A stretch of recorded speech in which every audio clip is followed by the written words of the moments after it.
طه ما أنزلنا عليك القرآن لتشقى إلا تذكرة لمن يخشى تنزيلا ممن خلق الأرض والسماوات العلى الرحمن على العرش استوى. Akidah yang penting dalam pembahasan akidah mengenai Allah di atas langit ya.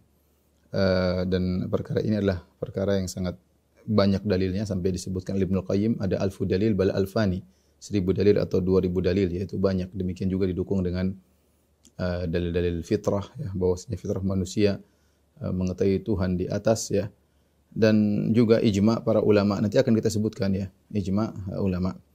Tentunya kita tahu di zaman sekarang ada sebagian dai-dai ya, yang mereka mengaku bermadzhab Syafi'i, yang mereka mengingkari adanya Allah di atas. Bahkan ada yang mengatakan kalau menunjuk saja, tidak boleh Allah ditunjuk. Kalau ditunjuk saja berarti Allah berjisim. Kalau Allah berjisim berarti tasbih, ya, berarti kufur dan syirik. Sebagian mereka seperti itu.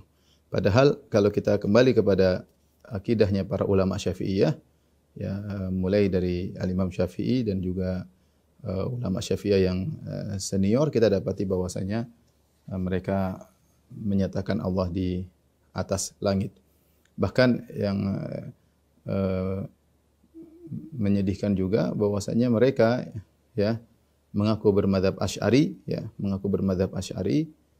Ternyata Imam Abdul Hasan Al-Asy'ari juga menyatakan Allah berada di atas langit dalam buku-bukunya, seperti dalam buku Al-Ibanah, kemudian dalam buku Risalah ila Ahli Tsaghar, kemudian juga dalam kitabnya Maqalatul Islamin. Bahkan beliau menukilinlah pendapat Ahlul Hadis, pendapat Ahlus Sunnah, bahwasanya Allah berada di atas ya.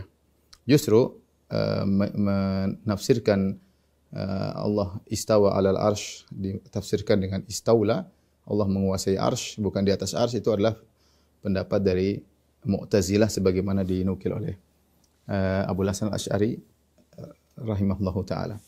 Jadi ini perkara yang cukup aneh menurut saya ya. Artinya dalil banyak, ijma' sudah ada ya. Kemudian pendapat ulama Syafi'i mutaqaddimin ya, pendapat ulama Asy'ariyah mutaqaddimin atau masih yang terdahulu, semua menyatakan Allah di atas. Muncul mungkin ulama Syafi'iyah belakangan atau Asy'ariyah belakangan yang terpengaruh dengan bid'ah filsafat ya, bid'ah filsafat atau pengaruh filsafat Yunani ya, ilmu kalam, sehingga akhirnya terpengaruh dan mengatakan Allah tidak di atas dengan logika mereka tidak bisa menerima kalau Allah di atas. Sekarang saya akan menukil perkataan ulama Syafi'iyah tentang Allah di atas. Di antaranya Al-Baihaqi rahimahullahu taala, beliau adalah ulama besar mazhab Syafi'iyah ya, yang wafat pada tahun 458 Hijriyah ya. Beliau berkata, Akhbarana Muhammad bin Abdullah Al-Hafiz qala hadhihi nuskhatul kitab alladhi amlahu Syekh Abu Bakar Ahmad bin Ishaq bin Ayyub fi madhhabi ahli sunnah fi ma jara baina Muhammad bin Ishaq bin Khuzaimah wa bain ashabi fa dzakaraha wa dzakara fiha.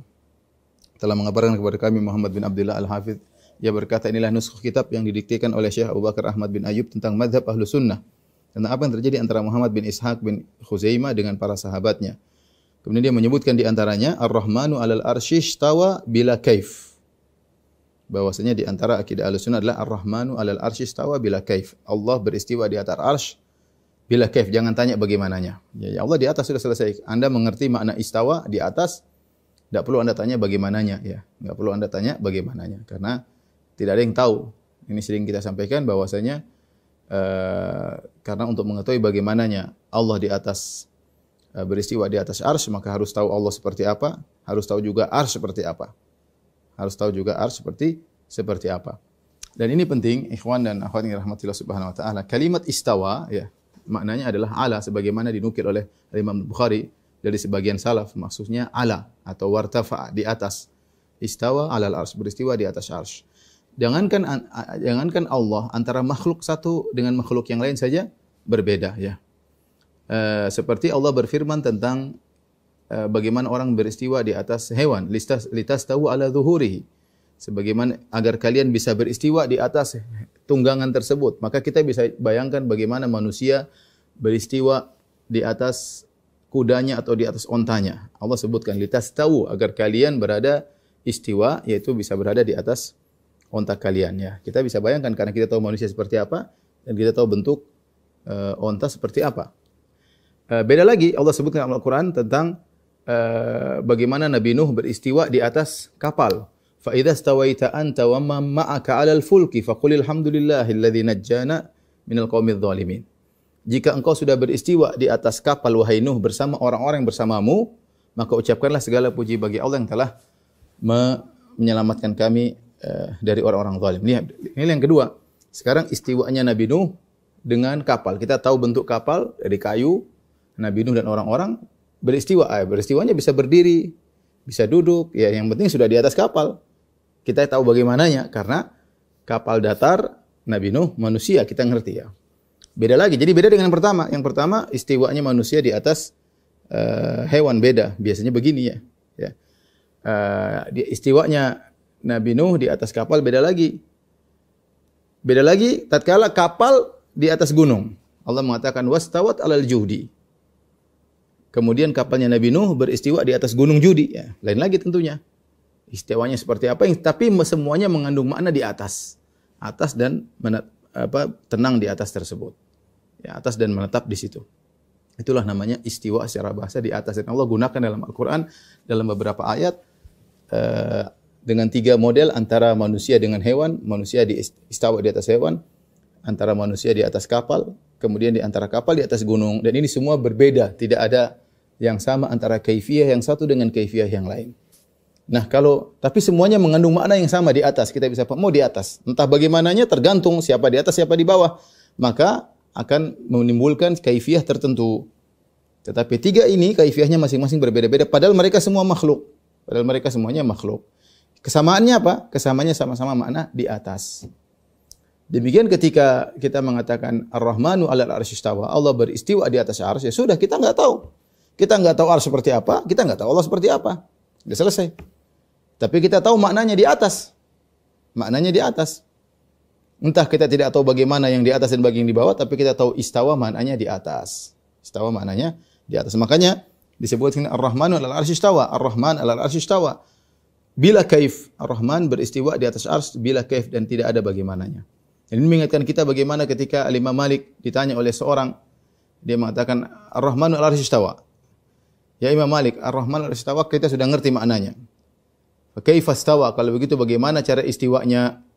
Maka Imam Malik sampai berkeringat, sampai marah. Imam Malik kemudian berkata, al-istiwa'u maklum. Bahwasanya istiwa maklum, diketahui maknanya, yaitu di atas.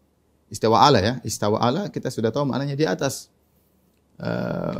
Wal kaifu majhul. Dan bagaimana tidak ada yang tahu, majhul. Wal imanu bihi wajib, ya. Dan beriman terhadap istiwa adalah wajib. Maka Imam Malik pun menyuruh untuk mengusir orang ini. Dan ini kaidah yang digunakan Imam Malik, kaidah yang luar biasa.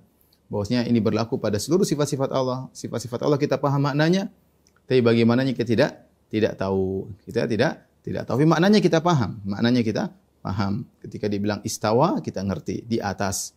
Oleh karenanya tidak benar kemudian sebagian orang mengatakan bahwasanya salaf dahulu mereka mufawwidhah, mereka enggak ngerti makna istawa. Itu tidak benar. Oleh karenanya Imam Bukhari menukil dari sebagian salaf, kalau tidak salah Abu Ali atau yang lainnya, menafsirkan istawa maknanya ala. Jadi suatu yang mafhum, diketahui maknanya. Cuma yang tidak diketahui adalah bagaimananya.